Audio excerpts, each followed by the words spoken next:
नमस्कार. कार्तिक पौर्णिमा म्हणजे शुक्ल पक्षातील तेजस्वी आणि चंद्राचा आनंदाचा दिवस.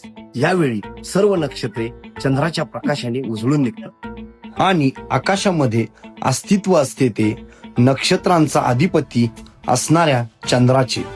असाच अलौकिक देवादिदेव पूर्ण ब्रह्म सनातन अवतार म्हणजेच केदारनाथ. हा दिवस भगवान शिवांनी त्रिपुरासुराचा वध केला म्हणून त्रिपुरादी पौर्णिमा म्हणून ओळखला जातो. देव ज्योतिबा हा शिवांचा अवतार आहे. श्री केदारनाथांनी सर्वांच्या मुक्तीसाठी दिवस निवडला तो म्हणजे पौर्णिमेचा. म्हणून तर तीर्थक्षेत्री श्रींचा प्रकटवार असलेल्या रविवारपेक्षाही पौर्णिमेला महत्व आहे. वर्षातील 12 पौर्णिमेपैकी फक्त 4च पौर्णिमा श्रींचा पालखी सोहळा होतो. पालखी सोहळा पुण्य पर्व काळ असल्याने या तीर्थक्षेत्री महत्वाचे तर आहेच. त्यात कार्तिक पौर्णिमा म्हटलं की त्रिपुर उत्सव मोठ्या भक्तिभावाने साजरा केला जातो.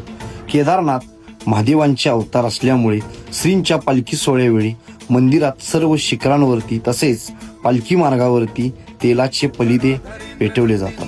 हे सर्व देवाचे नित्य सेवा करणारे सर्व देवसेवक असतात.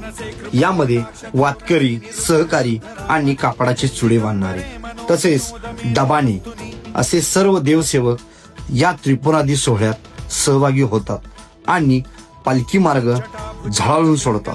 जसा भगवान शंकरांनी त्रिपुरासुराचा वध केला त्याच पद्धतीने अहंकार, मोह, लोभ यावरती विजय मिळवता आला पाहिजे. बोला ज्योतिबाच्या नावानं चांग बोल.